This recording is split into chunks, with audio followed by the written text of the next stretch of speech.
皆さんこんにちは、コーヒーサムライです。最近本当にいろんなメーカーから出ているんですけども、僕の中でドリップポットといえばその昔からあるね名品の一つなんですけども、この高広というねドリップポットがあるんですね。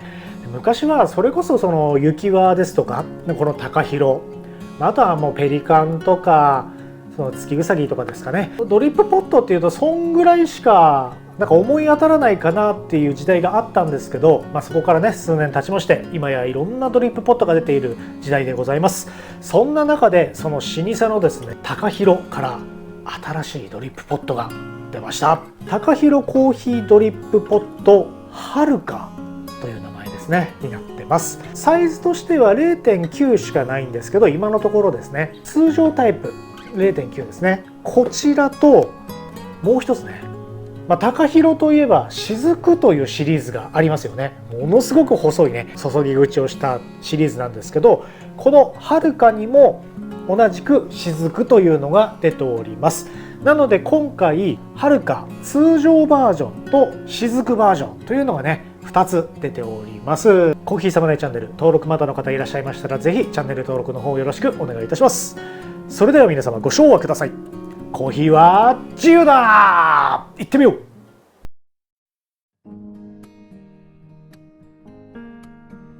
高広というのがどういうコーヒードリップポットなのかというのをね簡単におさらいしたいと思います。これがですね通常の高広の 0.5 リットルのものなんですけども、どういった特徴があるかと言いますと、なんといってもこの注ぎ口なんですよね。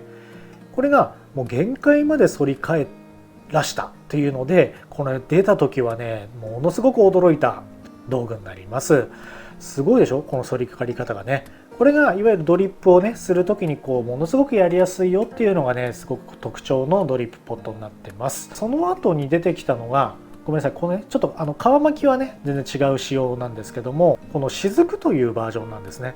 雫はこの反り返りがねまたさらにすごくなって細いですよね、ここがね。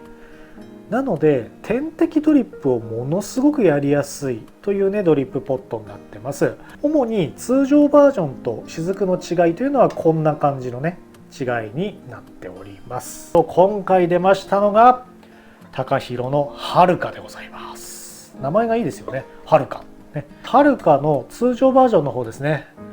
何が変わったか、もうなんか見ておっと思いますよね。ここからこう伸びて横にグワってこう伸びた感じっていうんですかね。これすごいですね、またね。でもう一個同じくはるかの雫バージョンも出てます。見てください、これすごいですね。横にグワッとこう伸びて、で細いと。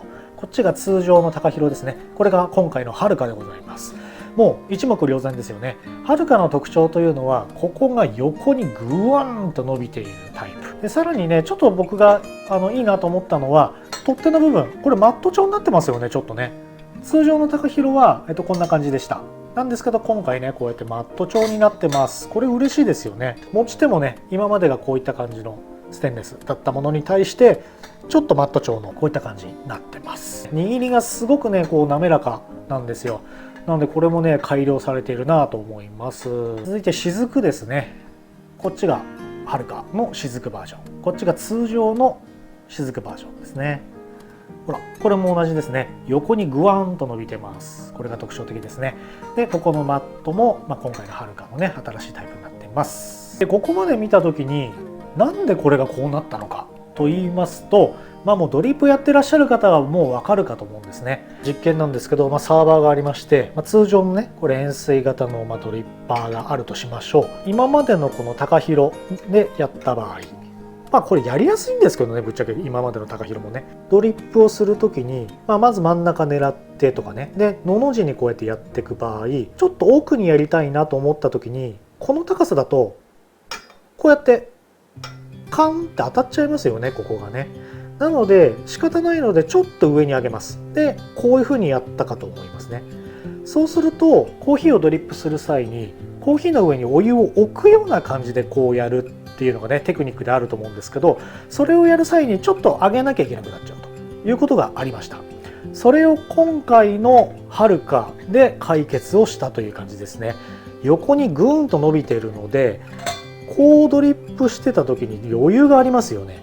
で奥にやりたい場合もこういう風に持っていけるので、低い注ぎっていうんですかね、コーヒーに近づけたドリップというのが実現できますよっていうのが今回の主なコンセプトかなと思います。雫でも同じですね。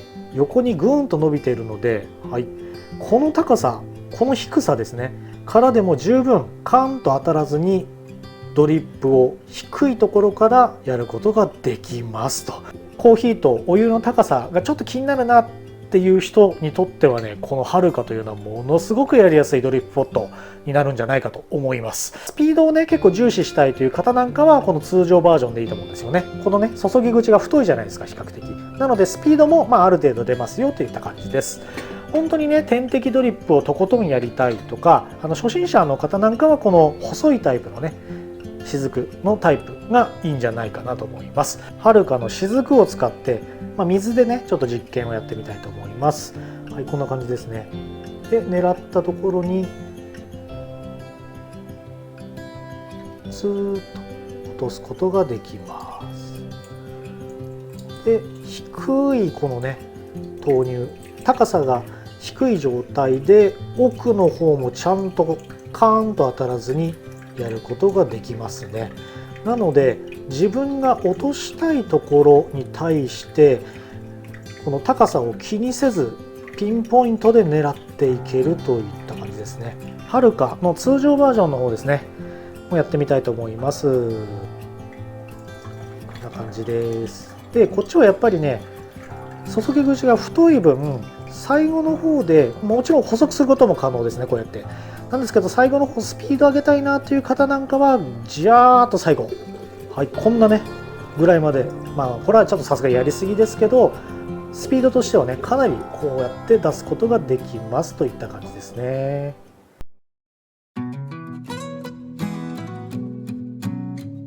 はい、皆さんお疲れ様でございました。今日はねこちらの高弘コーヒードリップポットはるかを紹介してみました。いやこれはまたすごいのが来ましたね。ものすごい機能のものが高弘から出てきました。さすがですよね。新しいメーカーにも負けませんよっていうようなそんなね意気込みを感じるドリップポットでした。本日の動画いかがだったでしょうか。いいねと思っていただいた方はぜひ高評価、そしてチャンネル登録の方よろしくお願いいたします。またコーヒーサムライブログ、ツイッター、インスタ、そして TikTok なんかもやっておりますのでぜひそちらもご覧いただければと思っております。それでは皆様素敵なコーヒーライフをお過ごしください。バイバイ。